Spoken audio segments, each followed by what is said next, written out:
Kia ora everyone, and welcome back to the Careering Podcast. I am your co-host Kelise, and I am here with the creator and founder of Careering, Melissa Davies. Hola. Ni hao. Ni hao.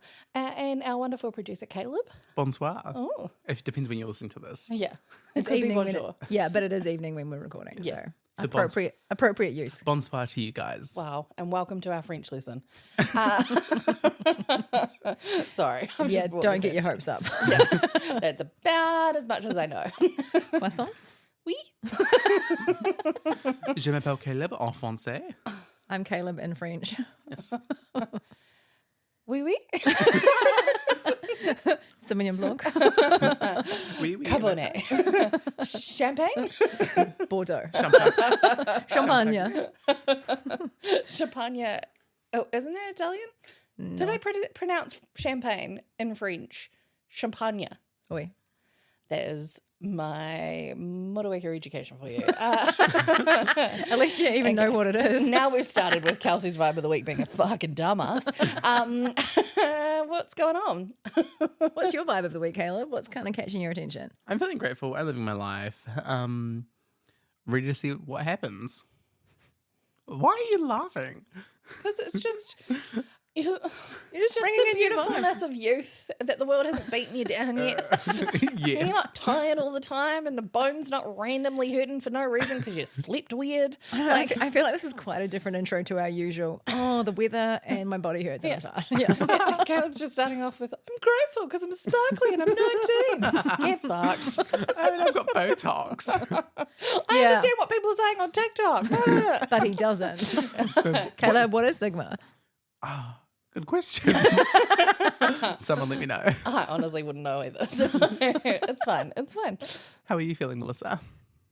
Oh, that sounds weird when you use my full name. I feel like I'm in trouble. Instead of Auntie Liz. I feel like I can't call you Auntie Liz on the podcast. Okay, Like everyone needs to Auntie Liz. vote. Can Caleb call me Auntie Liz on the podcast, or do I need to be Melissa? Yeah, I can. I think it ages him.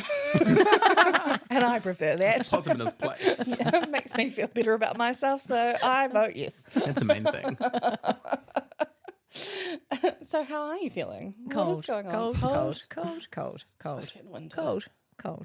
I'm struggling with it, to be honest. I think I have realized how much I love being in warm places. And like, I lived in Brisbane for a while. Sun's up at 5 a.m. Summer or winter, the climate is so temperate that you can be outside in the morning before you kind of kick off your workday, getting in some vitamin D, some sun, some whatever, feeling great. So when you kind of show up to work, you've already built some good vibes up. Be in a good mood, it'll get your day started to right. I feel ready like to at the moment it is like you go to work in the dark, you come home in the dark. Yeah. Everything is dark. It's always dark, yeah. And damp, cold to your bones. Yeah. Yeah, so there we go. I brought us back to normal weather and bones changing. Oh my God. So I bought this new gadget because I'm of that age. Can you just give us a bit more info about the Not gadget? that, not that gadget. So I bought this thing and it looks like a selfie stick. It's like on a telescopic lens. All right, chill the fuck out.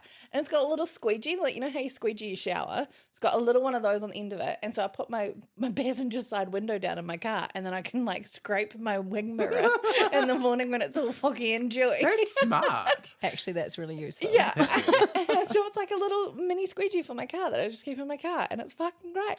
And everyone laughed at me when I bought it. And I was like, this is genius. This is going to change the world. Yeah.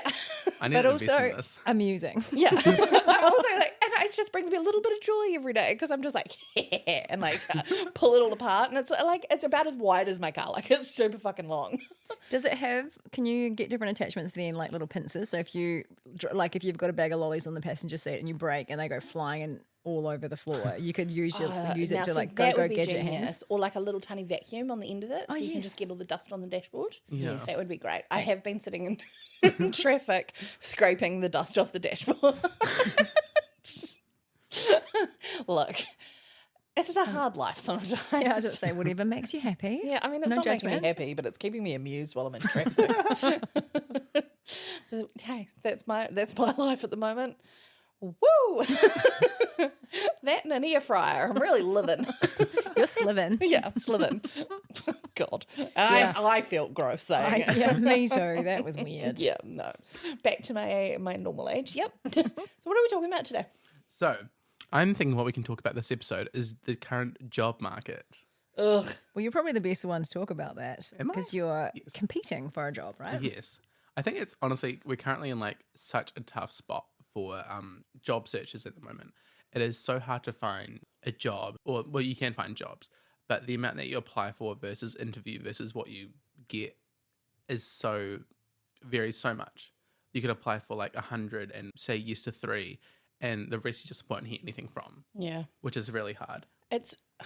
I can talk of it from the other side of the hiring at the moment. And I can tell you why you're not hearing from anyone is because I put up one role for 2 weeks on Seek and got 118 applications for all ranging from someone who works at Burger King. This is for a senior designer role. Someone working for a Burger King all the way to a senior full stack developer. Whoa. Wow. Yeah, people just absolutely irrelevant to the actual role or the experience of it applying for these jobs. And you sit there and as someone who is already busy, and you sit there and go, why are you wasting my fucking time applying for this job when you don't meet even, like, I know that when we're saying apply for the roles even if you don't have the skills, we're asking you to take some reasonable logic to that and go, okay, I have 7 out of the 10 or whatever. Yeah. You can apply for it. Not someone with a senior designer who we're asking for extreme UX, UI skills and research skills that currently works at Burger King and is 19 years old. Sorry, but like, I'm just going to put ages on blast. You ain't going to get the fucking job. Don't waste my time. I feel like people could just be applying for me, for example, I've been applying for any jobs I can see. Like, it's any jobs that I'm applying for, even if I don't have a relevant skill. But I think because everyone's trying to get a job, that's why. So it's going to be worse on both sides. It's just not going to be a good mix. Yeah, exactly. And I think that's making it harder because on my side of the fence, you're getting frustrated because you're just not you're having to wade through all of this irrelevance. But then you're getting frustrated because you're not hearing back from people. Yeah. And you're also like, because you're just shotgunning rather than finding the things and putting it in. And also, as previous job seeker, it can't feel great to not, 1, hear back from anyone, or 2, get rejections constantly as well. Yeah. Like, I can imagine that fucking hurts. It's so down-putting. It's so hard for people my age to be motivated at the moment for jobs. I think because you do get either hear nothing or you are rejected a lot. It's not just your generation. Oh, no. And not just your age group. Yeah. And I think it is, if you talk to a 19-year-old anywhere in the last 50 years, they probably would have said exactly the same thing to you because you don't have experience and you don't have the relevant skills and you need someone to give you that chance to be able to do it. Yeah. And that's like a hard part of it. Yeah. I also think it's really easy to say that and do nothing and complain that the world is against you right now when it's that confirmation bias where it feels hard and you tell people it's hard and they go, yeah, there's a recession, and then they give you examples of people being made redundant and it becomes a self-fulfilling prophecy, whereas it is really hard. Yeah. And I think in any economic climate, getting the job you really want is always going to be challenging. It's never easy to get your dream job. It's never going to be gifted to you. Yeah, it is a lot harder when the math, it has more job seekers than available jobs. Mm-hmm. It does make it more challenging. It just means you have to be more creative, more adaptable, more consistent, more willing to go the extra mile than the others. You've got to be, you've just got to put yourself ahead of the pack in some way. And I think for a lot of people these days, it's really easy to sit behind a computer screen and hit apply and fire off CVs to 100 people or 100 applications online instead of actually spending time and curating, this is the kind of work I'd like to do. And while I'm not working right now, I'm actually going to be really grateful that we live in a country that has a welfare system that enables me to pay rent or pay board and have food on the table. And while I'm doing that, I'm also going to take $30 of that and sign up for an Udemy course or an online learning course that helps add skills to my portfolio that enables me to get one step closer to the job I really want. And at the same time, I'll actually pick up the phone and I'll ask for help. I'll get active on LinkedIn. I'll do if there's 500 things I could do to move me closer to getting a job, I'm going to do all 500 of them, because guaranteed the average person might do 2. Yeah. And also, like, I hate to say it, but most of the jobs that you get along your career, both from at the start all the way to the end, you don't get from applying for something online. You get from talking to someone who knows someone who knows It's someone. a connection, yeah. Absolutely. Like, we're looking at hiring an intern at the moment, and someone walked into a store, was talking to a shop owner. She said, I've got someone that's working 10 hours a week that's wanting another 10 hours a week. She connected us to her. The girl who was currently at uni instantly called my colleague, talked to her on the phone, emailed her immediately afterwards, and then the day after sent me her CV and her cover letter, and instantly came back to me, like, answered everything that I needed.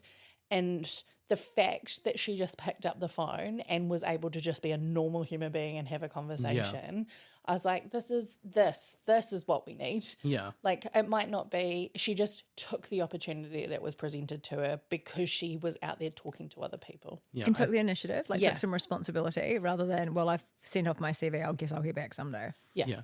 Bouncing off responsibility as well. I also think a lot of people my age or fresh out of high school like to play the card of, or basically what I've just said, is it's so hard to get a job, so people don't try, or they almost just use it as an excuse, and then will complain that they don't have a job. Or when they do decide that they want to work here, they'll have no experience, and it's much harder for them that way. Yeah, and I guess, look, there are definitely, like, I'm not gonna sit here and say that there are not elements of our economic climate, of our biases towards age, and et cetera, that do not put you a few steps back on the rung. But there is, from someone who receives an application for a job that we're currently not advertising every single day at the moment, there's a difference between someone who comes in, says hello, introduces themselves, reaches out and answers questions, to the other day I got one in the general email inbox going, hi, have you got any jobs at the moment? I'm really looking for one. I was like, who emails someone like that? Yeah. Like, honestly, the amount of terrible entitlement and the lack of professionalism. Yeah. It is a sign of respect to show up in a space where you respect the person's time and the environment that they're in, to be able to do that as well. Yeah, I was just going to ask, when you're like looking for staff, do you look for someone that comes in, shows their face? What do you look for when someone's looking for a job? So at the end of the day, I look for someone who has shown experience on their CV, that has done the job I'm asking to do before. Across everything, that is going to be the thing that I'm looking for, or has the potential, or shows the potential to be that person. Yeah. So the designer role that I've talked about, we've been hiring into, we had someone who had the exact experience that we were looking for, exact match. So of course we hired her. But there was someone else that we interviewed that I loved her attitude. I loved how she showed up. She was a wild card. She didn't have as much experience in the specific space that we were asking for. But because of that, and because of the way that she showed up, I went, we need her too. Yeah. She's going to be amazing as well. So it is about taking the opportunity that you've got there and showing up in a way that people go, oh, I want you and I'll make it work. So what jobs do you guys think are coming up, like new roles that are going to be available, or what roles do you think are going to be no longer available with technology and AI? It's a ginormous question. It's a fucking massive question, but I know you've got answers around service economy. Yeah, I do. I think, but bigger than that, I think, let's just touch on AI, because it's my favorite topic right now. I think everybody, no matter what profession you have or aspire to be in, should be spending time understanding even just the simple large language models like Claude, ChatGPT, etc., and how they can make you more effective in the work that you do now or want to do in the future. Because starting on that journey also shows future employers that you're willing to adopt technology as the world around you changes. Because the one thing we can never have any influence over is how quickly technology will influence the way we work. So building technological adaptability, I think, is epic, and everyone should be spending some time building those skills and getting comfortable with the discomfort that comes with learning something new. I think the rate at which AI is moving across not just large language model, like learning models, etc., I think we really have to be prepared with multiple different skill sets and understand how our skill sets can be transferred to different industries and different jobs, because overnight at the moment things are being disrupted, especially in, like, I know of a company that does they get recommendations and reviews from different users of different products, and they bring it through.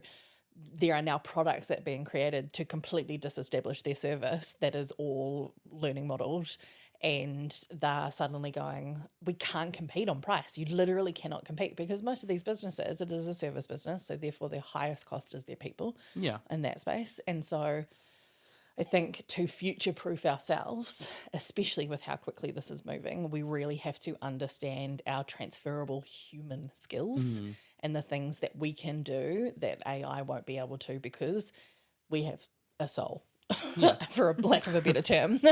I think that's also real interesting, because you could say, for example, on your CV, is you could get relevant skills to help you work well with AI, which would then benefit both the company and yourself. And it would help you stand out from the rest of the crowd. Absolutely. Also, just FYI for any job seekers, if you are applying to a role and you've seen a job ad and you put that job into ChatGPT and you ask it to spit you out a cover letter and a CV based on your old CV, I'm just letting you know, people that are doing the hiring have also done that, and we know when it comes back and what length. Yeah. Quite obvious. Yeah. I think the difference between that base, like if that's level 1 ChatGPT use, if you can get yourself to level 3, 4, 5, where you're actually using AI tools for creating content imagery as a thought partner, there's different ways you can use the tools, and you're really clever at writing prompts. They're the kinds of things that using it to your advantage. Yeah. And you're really building a skill set around it rather than just being lazy. And I also think the skill set in there is that you can turn up to an employer and go, I know how to do this, so I can do it 10 times faster than anyone else. Yeah. Because I've got the skill set to help me do it. Yeah. And I'm showing initiative because of unprompted, I've gone and learnt these skills because I can see that the future will embrace this kind of technology, and I want to be someone that keeps pace. Yeah. It shows like really good initiative and would make you seem like a valuable investment essentially to businesses if you're willing to learn and adapt with technology. Yeah, absolutely. So I think when it comes to people being worried about AI, I actually think it's a real advantage if you can lean in and embrace AI. Yeah. And even in manufacturing, I guess my background is more so in the industrial space or engineering and manufacturing space. The use of technology in manufacturing is awesome. So, a lot of large-scale production facilities now, especially out of China, are using automated machinery, and even understanding the base programming or maintenance of equipment in the environment that you want to work in is also helpful. So it's not just about jumping on a laptop and figuring out some tools. Sometimes it's about, okay, how are businesses in the industry I want to work in improving efficiency using technology in different ways. Yeah. So it's like industry knowledge, building capability, and using the tools that they use, like just thinking outside the box. Like I think one of the challenges is last year when I lectured at university, the big thing I noticed was the difference between sort of students in their first year versus their third year. And I spoke to some senior lecturers about what they observe. And they said one of the things in the curriculum here in Aotearoa is in high school, you're actually given a lot of information and told, here are the parameters, here's what I need from you, and here's how you go about getting what I need from you. And when you give it to me, I want it in this format. Then you get to university, and in the first year, it's quite similar. It's like, here's my expectations of you. Here's how you meet my expectations. By year 2 and 3, the expectations are much greater, and the clarity on how to achieve those expectations is a lot less. Because you're being asked to have critical thought. Yeah, and take initiative and ownership, and build your own, study plan in terms of planning ahead and that sort of self-organisation and self-management increases. And so a lot of people aren't taught those skills, and yet if you were able to work a part-time job while studying your degree, that again shows an employer that you're able to manage your time responsibly, your planning and organisation skills are really high. So thinking about the skills that you develop and how you can take initiative and take ownership of building skills outside of book-based learning or, classroom-based learning, again, sets you apart from other people. But I just think attitude and initiative are the two things that you have absolute control over and will help you stand out from the crowd. I'm going to start off this week's tweets or TikTok because we've been talking about the future and AI and how that's evolving. So this sort of starts off with a little bit about in the future. So this is by Mark Manson. 20 years from now, you'll be more disappointed by the things you did not do than the ones you did. I really like that. Yeah, that's actually a Mark Twain quote that Mark Manson has shortened. Oh, thank you. There you go. And it says Thanks to the Marks. Yeah. Oh, he does say Mark Twain at the end. Yeah. I didn't read that. I'm like, I know that quote I just because actually posted there's it. more to it, and it says, Yeah. throw off the bow lines. Basically, it's all about you've got to get involved to have a difference. You've got to get your hands dirty. So Yeah, I I know, like that. I know. That also, Mark Manson's books are great. Yeah. What about you? So mine is from Reads with Ravi, and it's a quote from Ratan Tata, and it says, slow success builds character, fast success builds ego. I would just like to say Silicon Valley and leave it at that. Oh, as in I thought that was your TikTok. No, Like, no, that is a prime example of Silicon Valley. 100%. Like the reason that for these startups that have no fucking idea, have no product, have nothing. Like I'm preaching to a choir because you've rented this at me many a time. I have. Get And all also, of this do you want me fucking to- success? Well, also, let's just talk about Silicon Valley founders, white, male, privileged, Yeah. Nepo kids. They're not. It's just ego. It's nothing but ego. Yeah. And then everyone loses their money. And, yeah. Anyway, do you want me to get on with my tweet? Yeah. I am just going to go real rando. So this one is just like something to ponder. If there was a clone of you walking around your city, how would you convince people that you were the real you? Oh. I would write my own handwriting that everyone tells me is illegible. And I would get it tattooed on my body. Caleb literally got Melissa's handwriting tattooed on him. Yeah, because he wants prime place in my will. I mean, that's one way to do it. It's working. You could also get her to write, I leave everything to Caleb, and then tattoo it on your body. Yeah, I said to Nana, I'm going to get something tattooed of her just so I get a little bit extra. Yeah. to my mum. Yeah. Oh, you said it to my mum that you were doing that for me to get that little bit extra. No, I'm going to do it for her as well. So I get something from her as well. Get it all down the line. Yeah, exactly. I love it. I've got a list of people to work through. Hey, look, something just to ponder. Yeah, exactly. All right. Well, I'm going to wrap it up there. Thank you so much for bringing that question to the table. I know that I had a real boomer stance on it, but it's it's definitely important, and I think it is something that we all need to be really considerate about with everyone at the moment, because it's not just young people. Well, it's good to hear both sides from a hiring perspective and also in a looking for work perspective. Yeah. And I think it's also not young people. I think Melissa and I have a lot of friends who are currently being made redundant across the country as well. So it is skilled people. It is all ages. It is customer service based. It is all sorts. It's everything. Yeah. And just before we wrap up, then my reminder that I've shared in previous episodes is if you don't already have your own sort of personal cash reserves approach, I would recommend always thinking about, do you need 3 months worth of cash saves? Is it 6 months, just in case these things do happen? Because having once been in a position where I didn't have that, it does create a sense of panic and desperation versus being in a position where I did have 6 months worth of savings meant that I felt like I had the luxury of time to be intentional about the kind of work I chose. Obviously, over time, that level of comfort declined as did the savings account balance. But I think it does give you quite a different perspective. So if there's an opportunity to prepare, because it will happen to all of us at some stage, And it's it definitely can come out of absolutely nowhere. There are businesses at left, right, and centre at the moment that are falling apart quicker than you can fucking snap a finger. Yeah, I would say most organisations are going through some level of significant change right now. Yeah. And so preparing yourself for that and putting yourself in the best foot, giving yourself the best chance to be where you want to be is really important. Yeah. So with that, I'm going to wrap up for the day and say thank you so much for listening. We really appreciate having you here. Again, you can follow us on all of the channels. Send us all of the ideas. We just want to hear from you, whether it's just reaching out and saying hi. And with that, I just want to say get out there, back yourself, and get that job, bitch.